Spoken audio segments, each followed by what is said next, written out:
55세에 찾아온 금지된 사랑, 이 극적인 이야기 지금 시작합니다. 고요한 방, 22살 어린 그 남자 곁에서 심장이 터질 것 같았죠.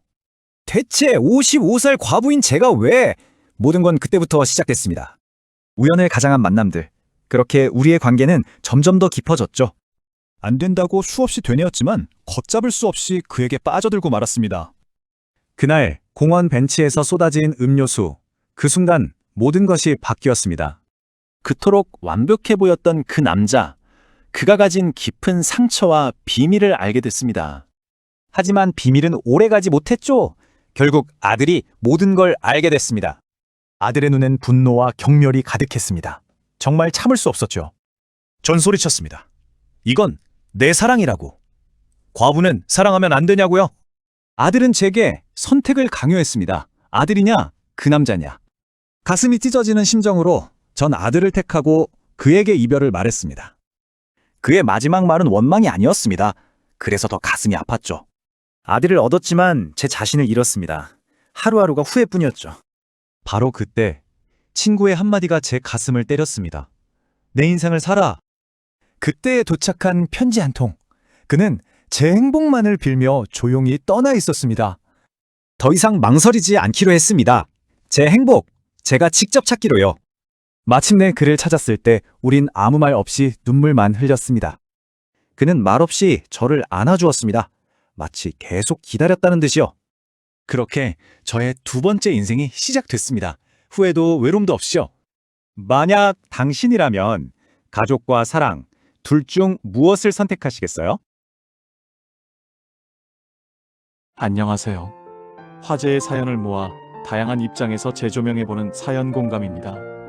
과연 구독자 여러분들은 사연 속 등장인물들 중에 누구의 입장에 더 공감이 되실지 함께 오늘의 사연 한 걸음 더 들어가 보겠습니다. 시작 전 구독과 좋아요를 눌러주시고 이 이야기를 함께 듣고 계신 여러분들에게 행운이 전해질 수 있도록 어디에서 무엇 하며 듣고 계신지 댓글로 꼭 남겨주세요. 그럼 시작합니다. 청취자분께서 정말 흥미로운 자료들을 보내주셨습니다. 네, 저도 받아보고 아주 인상 깊게 봤습니다. 55살의 여성 김현주 씨와 33살의 남성 이명호 씨의 사랑 이야기. 맞습니다. 여기에 현대사회의 외로움이나 나이 차이에 대한 시선 같은 자료들도 같이 보내주셔서 오늘 이야기가 훨씬 더 깊어질 것 같아요. 네. 그래서 오늘 저희는 이 현주 씨와 명호 씨의 사연을 중심으로 그 안에 담긴 여러 의미들을 한번 깊이 파헤쳐 보려고 합니다. 아주 좋은 접근 방식입니다. 이 사연은 그냥 자극적인 소재를 넘어서서 두 사람이 느끼는 그 고립감의 본질이 뭔지 이걸 보여주는 아주 섬세한 심리 드라마에 가깝거든요. 바로 그 지점부터 시작해보죠. 그럼 먼저 현주 씨, 이분의 상황부터 한번 들여다볼까요? 네. 남편과 사별한 지 3년. 경제적으로는 사실 부족함이 없었지만 마음 한구석이 텅 비어버린 상태였죠. 그렇죠. 그 공허함을 채우려고 선택한 게 바로 운동이었습니다. 매일 몇 시간씩 자기를 막 몰아붙이면서 다른 생각을 못하게 했던 거예요. 이건 사실 전형적인 회피 기제 중 하나로 볼 수 있습니다. 슬픔이나 외로움 같은 감정을 직접 마주하는 대신에 신체 활동에 그냥 에너지를 다 쏟아붓는 거죠. 감정을 마비시키는 거군요. 네. 겉보기엔 굉장히 건강해 보이지만 정서적으로는 시간이 멈춰 있었던 겁니다. 그러다 아들 성욱 씨의 결혼식 피로연에서 명호 씨를 만나게 되죠. 네. 바로 그 운명적인 만남이 시작됩니다. 아들의 군대 동기였던 명호 씨. 네. 훤칠한 키에 다부진 체격, 잘생긴 얼굴, 거기다 목소리까지 따뜻했다고 하잖아요. 첫인상부터 굉장히 강렬했네요. 그쵸. 첫눈에 강한 끌림을 느꼈다고 사연에 적혀 있어요. 특히 악수할 때 그 커다란 손이랑 체온이 오랫동안 잊히지 않았다고요. 아, 그러면서도 속으로는 계속 아들 친구인데 22살이나 어린데 하면서 스스로를 다그쳤지만 심장이 뛰는 건 어쩔 수 없었던 거죠. 여기서 정말 중요한 심리적 변화가 일어납니다. 오랫동안 엄마, 아내, 그리고 과부라는 역할 속에 갇혀있던 현주 씨 안에서 여성으로서의 정체성이 아주 오랜만에 깨어나는 순간이에요. 아, 잠자고 있던 무언가가 깨어나는 거군요. 예, 명호라는 존재가 그녀의 멈춰있던 시간에 갑자기 나타난 하나의 사건이 된 거죠. 이건 단순한 호감을 넘어서 뭐랄까 내 인생을 다시 살아보고 싶다는 그런 무의식적인 욕망의 표현으로도 볼 수 있습니다. 그 욕망이 결국 행동으로 이어집니다. 그렇죠. 아들에게 명호 씨 안무를 묻다가 군대 동기 중에 유일하게 결혼을 못했다는 말을 듣게 돼요. 네. 그런데 아들이 그 이유에 대해서 뭔가를 숨기는 것처럼 말을 얼버무리거든요. 아, 거기서 이제 호기심이 폭발하는 거군요. 네. 혹시 남자 구실을 못하나, 성격에 큰 문제가 있나, 온갖 상상을 다 하게 되는 거죠. 바로 그 비밀이라는 요소가 이 관계의 추진력이 됩니다. 모든 게 완벽해 보이는데 단 한 가지 결정적인 비밀이 있다는 암시는요. 상대를 훨씬 더 매력적으로 만들거든요. 그 비밀을 내가 파헤치고 싶다는 그런 욕구요. 맞습니다. 현주 씨에게 명호는 그냥 잘생긴 청년이 아니라 풀어야 할 흥미로운 수수께끼가 된 겁니다. 그래서 결국 우연을 가장한 계획을 세우죠. 네, 스포츠센터. 명호 씨가 수영 강사로 일하는 스포츠 센터에 등록한 거예요. 일주일에 2번 그에게 수영을 배우면서 서서히 거리를 좁혀가는 거죠. 자세 교정해주면서 자연스럽게 신체 접촉도 있었을 거고요. 그럼요. 그럴 때마다 설레고 또 몸매가 쭉쭉 빵빵하시네요. 이런 칭찬에 얼굴이 막 빨개지기도 하고요. 수영만으로는 부족해서 아침에 공원에서 같이 러닝까지 하게 되면서 두 사람 관계가 걷잡을 수 없이 깊어집니다. 이 과정이 단순히 남녀가 가까워지는 걸 넘어서 서로의 그 외로움의 결을 확인하는 과정이었던 것 같아요. 아, 외로움의 결이요? 네. 함께 땀 흘리고 대화하면서 현주 씨는 자신의 공허함을, 명호 씨는 자기의 말 못할 고독을 어렴풋이 서로에게 내비치기 시작한 거죠. 그러다 결정적인 사건이 터집니다. 네. 여기가 정말 이 이야기의 하이라이트 중 하나인데요. 그렇죠. 어느 날 아침 러닝을 마치고 공원 벤치에 앉아 있는데 명호 씨가 음료수를 바지에 쏟고 말아요. 네, 그 장면. 현주 씨가 그걸 닦아주려고 몸을 숙이는 순간이었습니다. 몸에 딱 붙는 레깅스를 입고 있던 현주 씨 모습에 명호 씨가 아주 강한 신체적인 반응을 보인 겁니다. 그리고 그걸 현주 씨가 목격한 거고요. 네, 그의 반바지 위로 드러난 그 엄청난 존재감을 보고 충격에 빠진 거죠. 이 장면이 정말 중요한 전환점입니다. 현주 씨가 상상했던 명호의 비밀, 그러니까 부족함이 아니라 정반대로 과도함이 문제였다는 사실이 드러나는 순간이잖아요. 엄청난 반전이죠. 네. 사회적으로는 남성성의 상징으로 여겨지는 게 한 개인에게는 깊은 상처와 고립의 원인이 될 수 있다는 그 역설을 아주 극명하게 보여주는 겁니다. 맞아요. 그 충격적인 상황 속에서도 현주 씨는 명호 씨를 외면하지 않고 자기 집으로 데려가요. 네. 그리고 거기서 명호 씨가 처음으로 자기 비밀을 전부 털어놓습니다. 결혼까지 약속했던 여자친구 이야기. 네, 자신의 너무 큰 그것 때문에 관계 때마다 여자친구가 고통스러워하다가 결국 사랑하지만 오빠 몸을 받아들일 수가 없다면서 떠나갔다는 거죠. 남들은 부러워하지만 저한테는 이게 저주예요. 라면서 우는데 그 모습에서 현주 씨가 깊은 연민과 함께 묘한 동질감을 느꼈다고 해요. 바로 그 지점입니다. 동질감. 현주 씨는 남편의 부재로 인한 외로움, 명호 씨는 자신의 신체적 특이성으로 인한 외로움. 형태는 다르지만 본질은 같았다는 거네요. 그렇죠. 둘 다 타인과 깊은 관계를 맺지 못하고 겉돌고 있었다는 점에서요. 명호의 가장 큰 약점을 알게 된 순간 현주 씨는 그를 완전히 다른 눈으로 보게 된 겁니다. 그냥 매력적인 연하남이 아니라 네, 내가 보듬어주고 싶은 상처 입은 영혼으로 인식하게 된 거죠. 여기서부터 두 사람 관계는 육체적 끌림을 넘어선 정서적 유대로 발전하게 됩니다. 그렇게 서로의 가장 깊은 상처를 공유하고 이해하게 된 두 사람.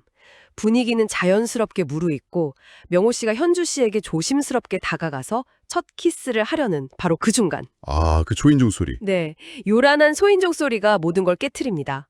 문 앞에는 아들 성욱 씨가 서 있었어요. 여기서부터 이야기는 이막으로 넘어갑니다. 두 사람의 내밀한 관계가 외부 세계, 특히 가족이라는 사회적 시선과 충돌하기 시작하는 거죠. 처음엔 아들도 그냥 엄마 집에 친구가 와 있나 보다 대수롭지 않게 생각했던 것 같아요. 네, 처음에는요. 하지만 결정타가 된 게 식탁 위에 놓여있던 커플 전용 펜션 영수증이었습니다. 그리고 며느리가 우연히 명호 씨에게서 온 현주 씨 보고 싶어요 라는 문자 메시지를 보게 되면서 모든 게 탄로가 나죠. 아들 성욱 씨 입장에서 한번 생각해 볼 필요가 있어요. 그의 분노는 단순히 엄마가 내 친구랑 이런 배신감에서만 나온 게 아닙니다. 더 깊은 이유가 있다고요? 네. 그 기저에는 어머니라는 존재에 대한 우리 사회의 고정관념이 아주 깊게 깔려 있는 거죠.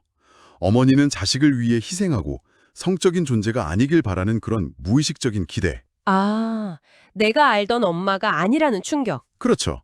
그가 평생 지켜온 가족이라는 시스템의 근간을 흔드는 사건이었을 겁니다. 그 분노가 결국 폭발합니다.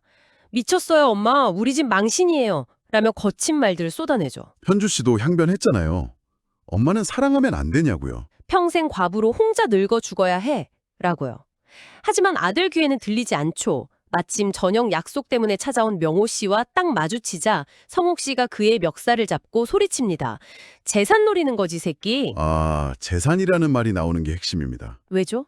성옥 씨는 어머니의 사랑을 진실된 감정으로 받아들이지 못하는 거예요. 아니, 받아들이고 싶지 않은 거죠. 그래서 가장 이해하기 쉽고 비난하기 쉬운 프레임, 돈을 노린 사기라는 틀에 이 관계를 끼워 맞추는 겁니다. 그게 자신의 분노를 정당화하는 방법이었군요. 네. 엄마가 외로워서 이용당하는 거야 라는 말은 걱정처럼 들리지만 사실은 엄마는 올바른 판단을 할 수 없으니 내 통제하에 있어야 한다는 의미를 내포하고 있는 거죠. 결국 서목 씨가 최후 통첩을 합니다. 그 사람 계속 만나면 나 다시는 엄마 안 봐. 인연 끊는 거야. 아... 이 말을 들은 현주 씨는 그냥 무너져 내리는 거죠. 어머니와 여성 사이에서 잔인한 선택을 강요받은 거니까요. 그리고 결국 아들을 선택하죠. 네. 아들을 잃을 수 없다는 생각에 명호 씨에게 눈물로 이별을 통보합니다. 나 때문에 명호 씨 인생까지 망치게 할 수는 없어요. 이 장면이 정말 가슴 아프면서도 어떻게 보면 현주 씨가 한 단계 더 성장하기 위해 꼭 거쳐야 할 과정이기도 했습니다. 이별을 통해서요? 네. 이별을 겪고 나서야 비로소 그녀는 자기가 뭘 잃었는지, 명호라는 존재가 자기 삶에 어떤 의미였는지를 뼈저리게 깨닫게 되니까요. 이전의 공허함과는 차원이 다른 구체적인 상실감을 느끼게 된 겁니다. 맞아요. 명호 씨와 헤어진 현주 씨의 삶은 다시 텅 빈 껍데기만 남죠. 운동을 해도 더 이상 아무런 위로가 안 되고요. 네. 그러다 곁에서 지켜보던 친구가 결정적인 한마디를 던집니다. 인생은 한 번이야. 남 눈치 보다가 늙어서 후회하는 것보다 해보고 후회하는 게 나아. 네 인생은 네가 사는 거지 아들이 살아주는 거 아니잖아. 아, 정말 좋은 친구네요. 타인의 목소리를 통해서 자기 내면의 목소리를 듣게 되는 순간이죠. 그렇죠.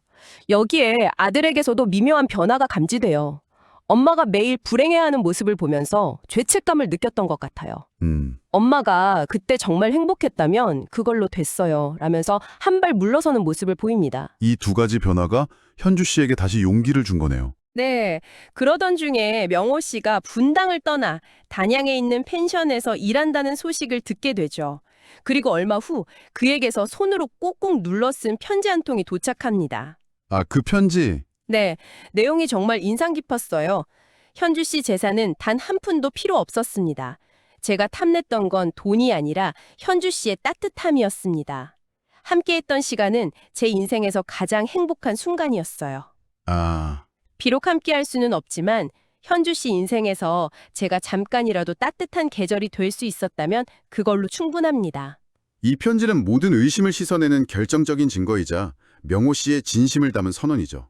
아들이 제기했던 그 재산 문제에 대해 정면으로 반박하면서 자기 사랑의 순수함을 증명해 보인 거니까요. 맞아요. 이 편지를 읽는 순간 현주 씨 마음속에 남아있던 마지막 불안감과 죄책감이 모두 사라졌을 겁니다. 그리고 자신의 사랑에 대한 완전한 확신을 갖게 된 거죠. 네, 이제 남은 건 행동하는 것뿐이었습니다. 현주 씨는 마침내 결심하고 짐을 싸요. 그리고 단양으로 떠나기 전 아들에게 말하죠. 이번에는 아들도 막지 않죠. 네, 엄마가 선택하신 거니까요. 행복하세요?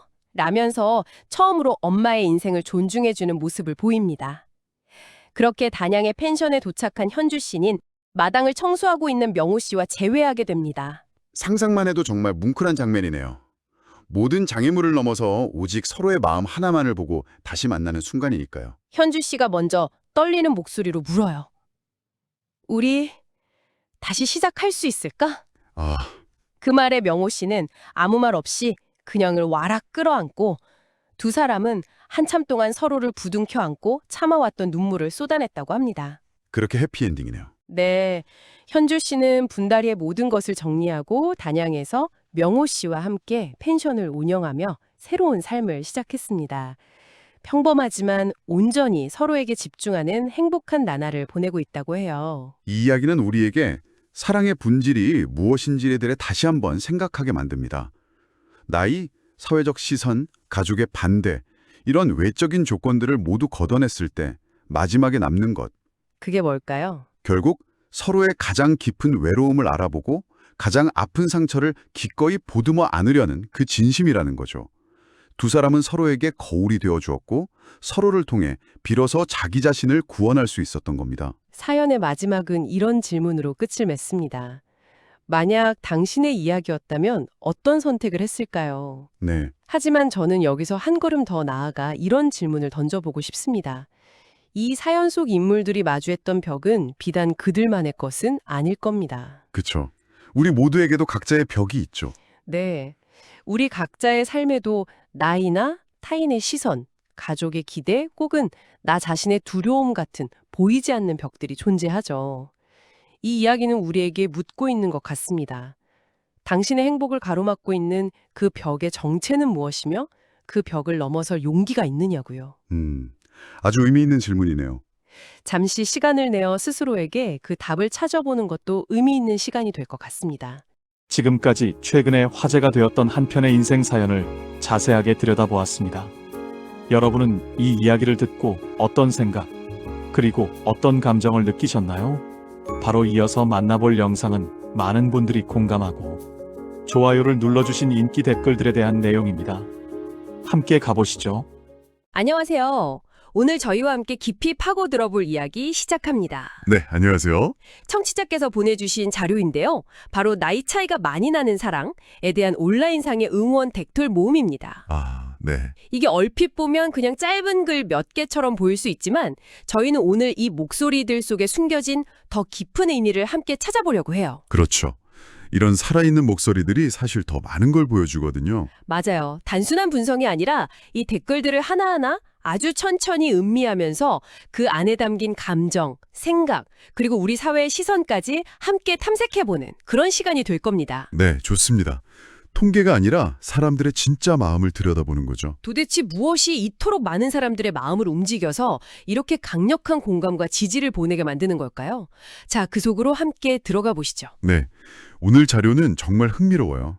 딱딱한 연구 논문이 아니라 지금 이 시대를 살아가는 사람들의 뭐랄까 날 것 그대로의 목소리라는 점에서 아주 특별한 의미가 있죠. 그렇죠. 이 댓글이라는 작은 창을 통해서 사람들이 사랑이라는 가치를 사회적 통념이나 편견보다 어떻게 더 중요하게 생각하는지, 그리고 각자의 삶의 경험을 통해 이 특별한 관계를 어떻게 해석하고 또 응원하는지를 생생하게 엿볼 수 있을 거예요. 네. 그래서 이 댓글들을 몇 가지 핵심적인 주제로 묶어서 그 안에 담긴 이야기들을 하나씩 풀어내보겠습니다. 좋습니다.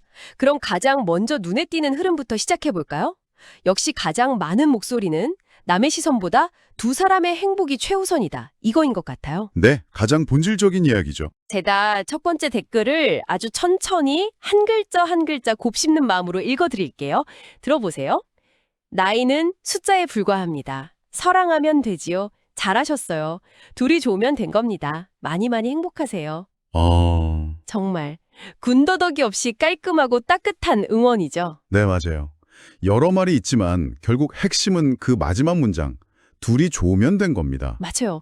모든 논쟁을 딱 종결시키는 한마디 같아요. 바로 그 한마디가 이 관계의 본질을 정확히 짚어주고 있어요. 평가의 기준을 외부의 잣대, 그러니까 나이라는 사회적 딱지가 아니라 관계 당사자들의 내적인 감정, 바로 사랑에 두는 거죠. 행복의 주소를 남이 아니라 내 안에 두는 거군요. 그렇죠. 이런 맥락에서 한 발 더 나아가서 세상의 편견 같은 건 그냥 무시하라고 말하는 댓글도 있었죠. 네, 바로 이 댓글이네요. 이것도 제가 한번 천천히 읽어보겠습니다. 내 인생 내가 사는 겁니다. 둘이 행복하면 돼요. 세상의 편견은 다 소용없으니 세상. 우와. 이건 앞선 댓글과는 또 다른 결의, 어떤 단단함이 느껴져요. 네, 맞아요. 둘이 좋으면 된다를 넘어서 내 인생은 내 것이라고 선언하고 있잖아요. 이건 어떤 의지의 표현으로 볼 수 있을까요? 여기서 바로 주체성이라는 키워드가 아주 선명하게 드러나는 거죠. 아, 주체성. 네. 타인의 시선이나 사회가 만들어 놓은 편견의 파도로부터 나의 삶이라는 매를 지키려는 아주 강한 의지예요. 이건 단순한 방어를 넘어서 내 행복의 기준은 내가 정한다. 는 일종의 독립선언문처럼 들리기까지 합니다. 독립선언문. 와, 멋진 표현이네요. 근데 흥미로운 건 바로 이 지점에서 어떤 사람들은 단순한 지지를 넘어선 감정을 느낀다는 거예요. 다음 댓글이 그걸 딱 보여주죠. 아, 맞아요. 이 댓글은 정말 짧은데도 아주 강렬한 감정이 담겨 있었어요. 인생 한 번입니다. 남 눈치 볼 거 없어요. 부럽습니다. 부럽습니다. 네, 이 한마디가 정말 많은 걸 생각하게 만들어요. 단순히 멋지다가 아니라 부럽다고 말하는 건 어떤 마음의 표현일까요? 정말 좋은 질문이에요. 저는 그 부럽다는 감정 속에 어쩌면 나도 저렇게 살고 싶지만 현실에 나는 그러지 못하고 있다는 솔직한 고백이 담겨 있을 수 있다고 봐요. 사회적 시선을 의식하고 주변의 기대를 저버리지 못해서 스스로의 감정에 온전히 충실하지 못했던 경험이 있는 사람일수록 이들의 용기 있는 선택에 더 큰 동경과 찬사를 보내게 되는 거죠. 그렇군요. 부럽습니다라는 이 짧은 한마디에 그런 복합적인 마음이 응축되어 있는 거네요. 네, 바로 그렇습니다. 남의 시선에서 벗어나 내 행복을 찾는 용기에 대한 부러움이라 정말 와닿는 분석이에요. 자, 이렇게 개인의 행복과 선택을 존중하는 목소리들을 살펴봤는데요. 네. 여기서 한 걸음 더 들어가 보면 나이라는 조건을 완전히 떠나서 사랑이라는 감정 그 자체에 깊이 공감하는 목소리들이 또 하나의 큰 축을 이루고 있었어요. 감정의 보편성에 대한 이야기군요. 네, 특히 이 댓글은 와, 저 이거 읽고 정말 잠시 말을 잃었어요. 75세인데도 이야기 들으면서 가슴이 설레네요. 고맙습니다. 그렇죠. 정말 인상적인 댓글이에요. 75세의 화자가 가슴이 설렌다고 표현했잖아요. 네, 설렌다. 이 한마디가 사랑이라는 감정은 특정 세대나 나이에 갇히는 게 아니라는 사실, 이건 그냥 인간이라면 누구나 느끼는 아주 보편적인 경험이라는 걸 너무나 강력하게 보여주고 있어요. 맞아요. 쓸 수도 있고 혹은 여전히 마음속에 간직하고 있는 낭만을 다시 확인하셨을 수도 있죠. 그래서 마지막에 고맙습니다 라고까지 하신 거군요. 잊고 있던 감정을 일깨워줘서 고맙다는 의미로. 바로 그거죠. 사랑이라는 감정 앞에서는 정말 시간도 나이도 무력해지는 것 같다는 생각이 들어요. 이런 보편적인 감정에 대한 공감 때문인지 비슷한 그리움을 표현한 댓글도 있었어요. 나도 이런 사랑 한 번 더 해보고 싶네요. 이 댓글은 앞서 살펴본 설렘의 연장선에 있다고 볼 수 있어요. 연장선이요? 네. 사회적으로는 조금 특별해 보일 수 있는 이 사랑 이야기가 오히려 사람들에게는 자신의 삶을 돌아보게 만드는 거울 역할을 하는 거예요. 아, 거울. 그리고 그 거울 앞에서 나에게도 저런 순수한 열정이 있었지? 나도 저렇게 모든 걸 걸고 사랑하고 싶다는 어쩌면 잊고 지냈던 갈망을 다시 발견하게 되는 거죠. 그렇군요. 결국 많은 사람들이 나이 차이라는 껍데기를 넘어서 그 안에 있는 사랑의 본질을 아주 귀하고 소중한 것으로 인식하고 있다는 뜻이기도 해요. 귀하고 소중한 것이라는 말씀이 바로 다음 댓글과 정확하게 연결되는 것 같아요. 네. 애초에 좋은 인연을 만나는 것 자체가 정말 어려운 일인데 다른 조건을 따지는 게 무슨 의미가 있냐는 이야기죠. 들어보시죠. 한 번 사는 인생인데 이렇게 사랑할 수 있는 사람을 만난다는 게 축복이죠. 좋은 인연은 쉽지 않거든요. 여기서 축복 그리고 쉽지 않거든요 라는 표현에 정말 주목할 필요가 있어요. 네. 이분은 사랑할 수 있는 사람을 만나는 것 자체를 거의 기적에 가까운 아주 어렵고 귀한 일로 여기고 있는 거예요. 그렇죠. 이런 관점에서 보면 나이나 국적, 직업 같은 외적인 조건들은 정말 부차적인 문제가 되어버리죠. 관계의 핵심 가치를 조건이 아니라 만남 그 자체의 소중함에 두는 굉장히 성숙한 시각이라고 할 수 있습니다. 네, 지금까지는 사랑의 본질적인 가치에 대한 깊은 공감의 목소리들을 들어봤어요. 자, 이제 마지막으로 조금 다른 결의 댓글들을 살펴보려고 해요. 어떤 것들이죠? 무조건적인 응원을 넘어서서 현실적인 어려움을 충분히 인지하거나 혹은 우리 사회의 통념에 아주 날카로운 질문을 던지는 목소리들이었죠. 이 댓글이 그런 경우인 것 같아요. 네. 세대 차이로 어려운 일도 생기겠지만 슬기롭게 극복하며 행복하길 바랍니다. 이 댓글은 제가 보기에 가장 성숙한 형태의 지지 중 하나예요. 성숙한 지지요? 네. 세대 차이라는 누구나 예상할 수 있는 잠재적인 갈등 요소를 애써 외면하지 않고 정면으로 언급하잖아요. 사랑만 있으면 다 괜찮아라는 뜬구름 잡는 이야기가 아니에요. 현실적이네요. 그렇죠. 하지만 동시에 그걸 극복 불가능한 장애물로 단정짓지도 않죠. 슬기롭게 함께 해결해 나갈 수 있는 과제라고 말해주고 있어요. 현실에 단단히 발을 딛고 있는 정말 따뜻하고 지혜로운 조언이라고 생각해요. 그러고 보니 조금은 다른 방식으로 이 관계의 정당성을 부여하려는 시도도 있었어요.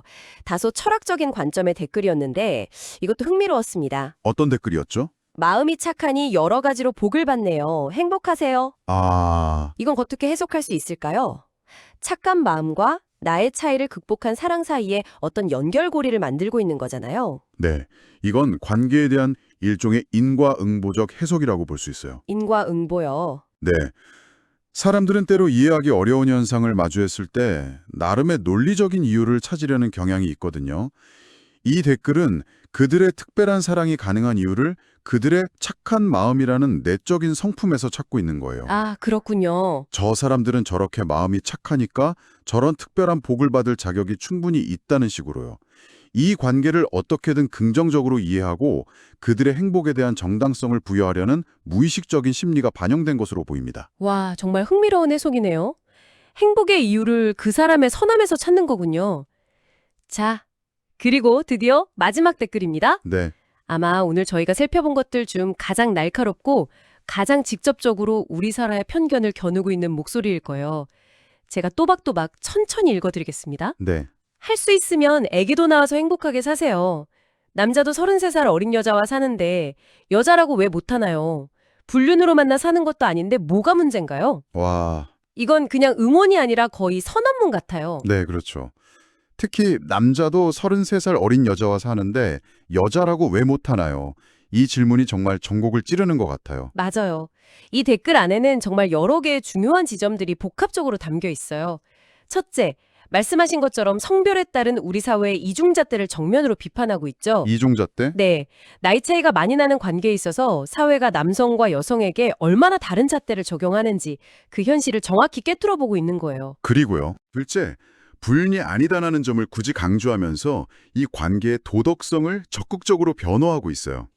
사회가 어떤 지점들을 문제 삼아서 비난하는지 정확히 알고 그 비난의 논리가 얼마나 불합리한지를 조목조목 반박하고 있는 거죠. 와, 이건 단순한 응원을 넘어선 사회적 통념에 대한 아주 적극적인 도전이자 반격이라고 할 수 있습니다. 오늘 저희는 청취자께서 보내주신 댓글들을 통해 나이 차이를 넘어선 사랑에 대한 정말 다양한 응원의 목소리를 들어봤어요. 네, 정말 그랬네요. 둘만 좋으면 그만이라는 개인의 행복을 강조하는 시선에서부터 75세의 어르신도 설렘을 느끼게 하는 보편적인 사랑의 가치, 그리고 사회의 이중잣대에 날카로운 질문을 던지는 용기 있는 목소리까지 정말 이 짧은 글들 속에 우리 사회의 다양한 생각들이 그대로 담겨 있었습니다. 이 댓글들은 결국 공통적으로 사회가 암묵적으로 정해놓은 정상성의 범주에 아주 근본적인 의문을 제기하고 있어요. 정상성의 범주요? 네. 그리고 그 정상이라는 낡은 틀 대신 사랑과 행복이라는 훨씬 더 본질적인 가치를 그 자리에 놓아야 한다고 목소리를 내고 있는 거죠.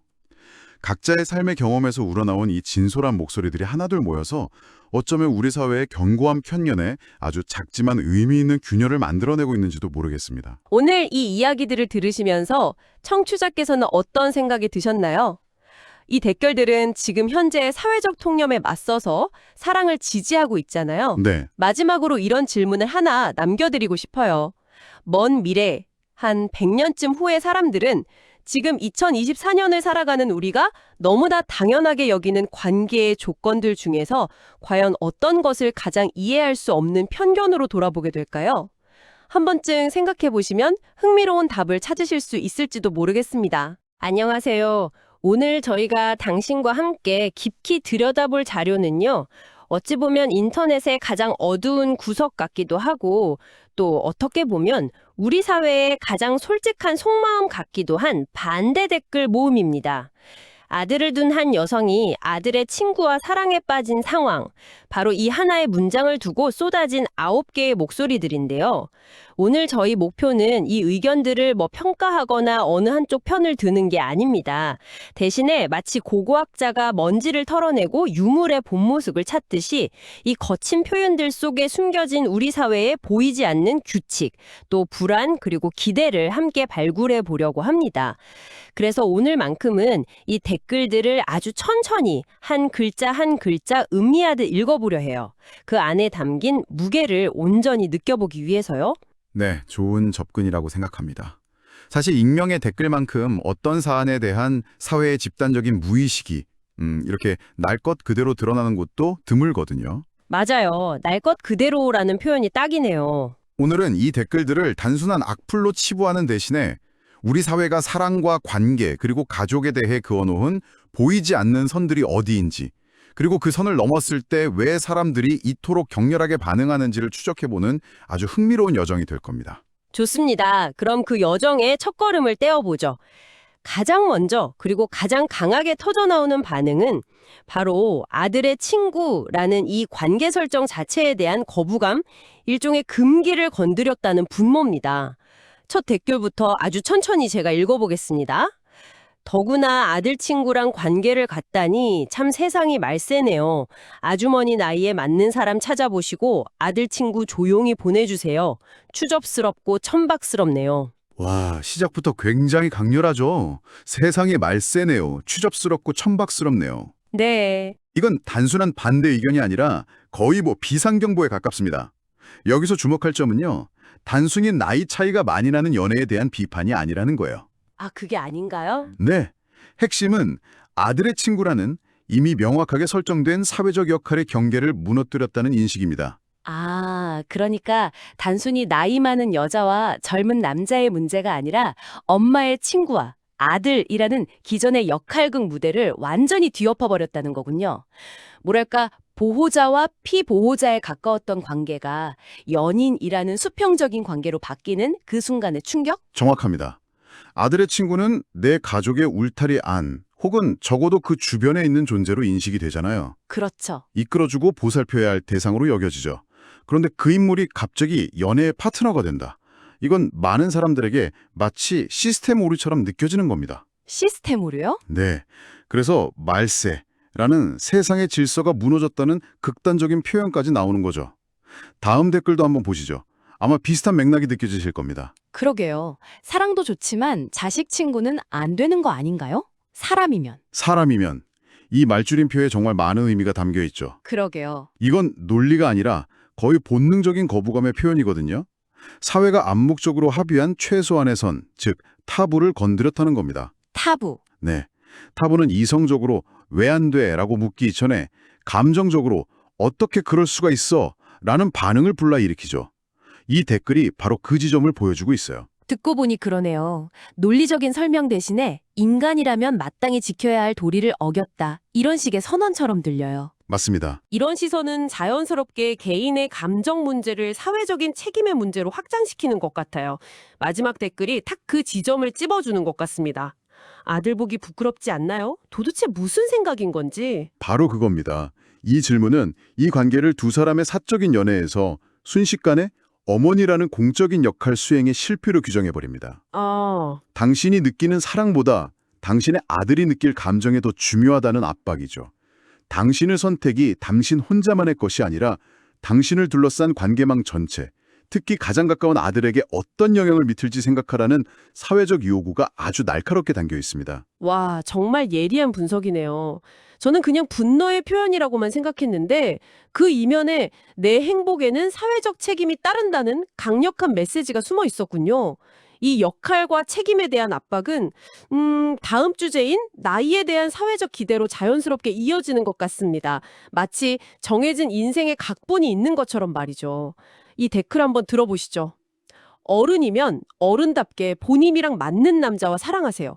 어디 남자가 없어서 나이가 한참 어린 사람이랑 그러나요? 여기서 생애주기 각본이라는 개념이 아주 선명하게 드러납니다. 생애주기 각본이요? 네, 마치 우리 모두가 태어날 때 인생 사용 설명서 같은 걸 받고 각 나이대와 성별에 맞는 역할을 충실히 수행해야 한다는 그런 암묵적인 믿음이죠. 이 댓글은 그 설명서의 한 페이지를 그대로 읽어주는 것 같아요. 40대 여성이라는 역할의 지침은 어른답게 행동하고 나이에 맞는 사람을 만나는 거다. 이런 거죠. 그 나이에 맞는 이라는 말이 참 재밌네요. 굉장히 모호한 기준인데도 다들 무슨 뜻인지 알아듣는다는 게요. 결국 사회가 정해놓은 정상 범위를 벗어나지 말라는 경고인 셈이군요. 그런데 이런 각본은 여성에게만 적용되는 게 아닌 것 같아요. 다음 댓글은 남성의 입장에서 이 각본을 이야기하고 있습니다. 젊은 남자 인생을 과부한테 바쳤네요. 안타깝네요. 결혼해서 자식 놓고 가정을 가져야 되는데 이건 잘못됐네요. 그렇죠. 젊은 남성에게 주어진 각본은 더 구체적입니다. 결혼해서 자식 놓고 가정을 꾸리는 것. 네네. 이것이 그가 마땅히 가야 할 올바른 길이고 이 관계는 그 길을 벗어난 잘못한 선택이라는 겁니다. 여기서 가장 흥미로운 지점은 남성의 주체성을 완전히 삭제해버린다는 점이에요. 맞아요. 그 부분이 저도 가장 인상 깊었어요. 인생을 바쳤네요 라는 표현은 마치 그 남성이 스스로 선택한 게 아니라 여성에게 인생을 저당 잡힌 피해자인 것처럼 묘사하잖아요. 그렇죠. 성인 남자의 결정을 완전히 무시하는 거죠. 정확합니다. 이 시선 안에서 그는 동등한 관계의 주체가 아니라 정해진 길을 이탈하도록 유혹당한 희생양일 뿐입니다. 그리고 그를 유혹한 여성은 그의 이세를 망친 가해자가 되죠. 이렇게 사회적 각본에서 벗어난 관계는 종종 동등한 두 사람의 선택이 아니라 한쪽이 다른 한쪽을 착취하거나 희생시키는 그런 비대칭적인 구도로 해석되곤 합니다. 그렇게 정해진 길, 즉 각본을 벗어난 배우에게 관객들이 기대하는 결말은 뭐 하나뿐이겠죠. 바로 비극일 겁니다. 이런 시선은 다음 댓글들에서 아주 강력한 예언의 형태로 나타납니다. 그 확신에 찬 목소리를 한번 들어보시죠. 100%, 아니 1000% 나중에 후회합니다. 정신 차리세요. 참, 1000%. 이 숫자는 논리적인 확률이 아니라 감정적인 확신의 크기를 보여주는 거죠. 네. 이건 단순한 우려나 조언이 아닙니다. 거의 저주에 가까운 예언이에요. 당신들은 반드시 불행해질 것이다. 라는. 왜 이렇게까지 강하게 확신하는 걸까요? 전혀 알지도 못하는 타인의 미래를 말이에요. 마치 본인이 이 세상의 모든 연애 시나리오를 다 꿰고 있는 작가라도 되는 것처럼요. 다음 댓글은 그 예언의 구체적인 근거까지 제시합니다. 지금은 남자가 좋다고 할 수 있습니다. 하지만 10년 후에 여자가 환갑이 넘으면 어떨까요?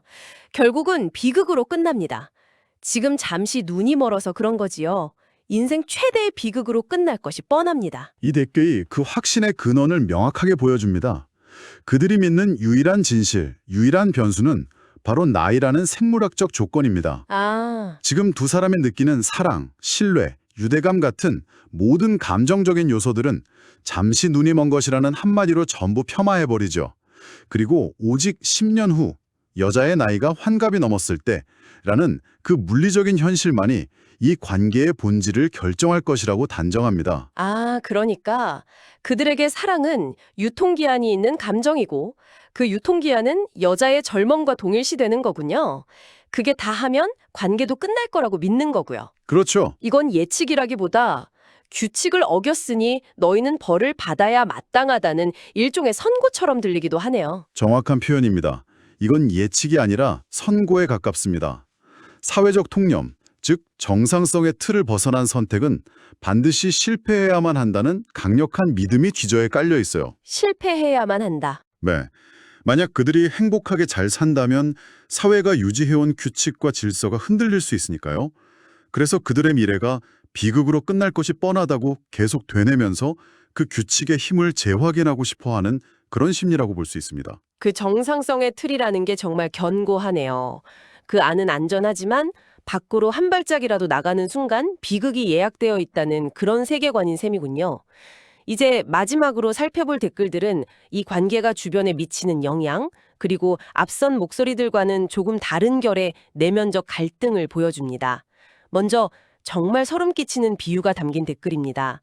아들 친구도 잡아먹고 그 친구의 엄마도 잡아먹는 짓이에요. 그만하세요. 잡아먹는다는 표현, 참 원초적이고 폭력적인 이미지죠. 네, 정말. 이 비유는 이 관계를 단순히 사회적 규범을 어긴 수준을 넘어서 주변 관계망 전체를 파괴하고 잡아먹는 일종의 포식행위로 규정하고 있습니다. 이 시선에서 여성은 자신의 욕망을 채우기 위해 아들의 우정, 그리고 친구 어머니와의 신뢰까지 모두 삼켜버리는 파괴적인 존재, 거의 괴물에 가깝게 묘사됩니다. 관계를 맺는 게 아니라 먹어 치운다고 표현함으로써 그 행위의 모든 긍정적인 가능성을 차단하고 오직 파괴적인 측면만 남기는 거군요. 정말 무서운 말이네요. 그런데 지금까지 들어본 모든 단정적인 목소리들과는 전혀 다른 온도의 댓글이 하나 있습니다. 이 혼란스러운 마음이 담긴 목소리를 마지막으로 들어보시죠. 아무리 한번 사는 인생이라지만 정말 어렵네요. 지금도 이게 옳은 일인지 판단이 잘 안 되네요. 이 댓글이 오늘 우리가 나눈 이야기에서 굉장히 중요한 지점을 차지한다고 생각합니다. 어떤 점에서 그럴까요? 앞선 댓글들이 모두 흑과 백, 정답과 오답을 명확하게 나누고 단죄했다면 이 댓글은 그 회색지대에 멈춰서서 혼란스러워하고 있거든요. 맞아요. 이 목소리에는 비난이 아니라 진심 어린 고민이 담겨 있어요.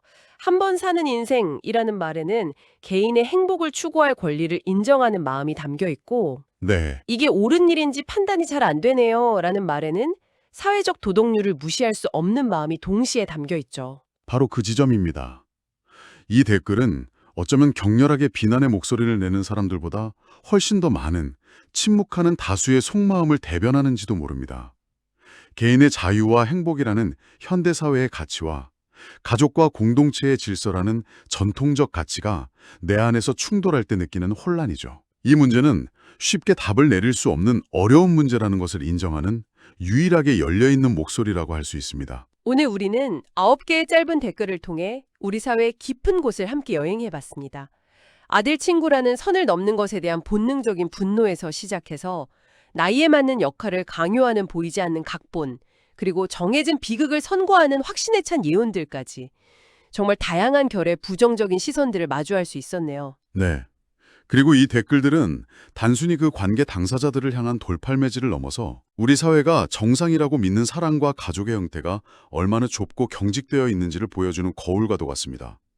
우리는 이 거울을 통해 어쩌면 우리 자신의 모습, 우리 내면의 편견과 마주하게 되는 거죠. 네, 여기서 마지막으로 당신께 이런 질문을 던져보고 싶습니다.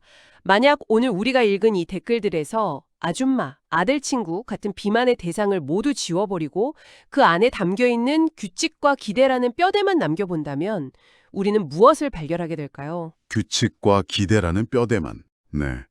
어른은 어른다워야 한다. 젊음은 정해진 길을 가야 한다. 사회의 경계를 넘는 사랑은 반드시 실패한다. 와 같은 그런 규칙들 말입니다. 그리고 스스로에게 한번 물어보는 거죠. 나는 과연 이 규칙들로부터 얼마나 자유로운 사람일까요? 지금까지 화제의 사연과 그에 대한 댓글을 통해 다양한 목소리를 들어보았는데요. 정말로 사연 속 주인공에게도 잘못과 책임이 있는 것인지 여러분들의 의견 또한 궁금합니다. 오늘의 사연에 공감하시는 부분이 있었다면 구독과 좋아요를 눌러주세요. 그리고 사연의 주인공을 위한 따뜻한 말씀과 함께 구독자 여러분들의 의견을 댓글로 부탁드립니다. 당신의 삶에 작은 공감을 더하고 싶은 사연 공감이었습니다. 감사합니다.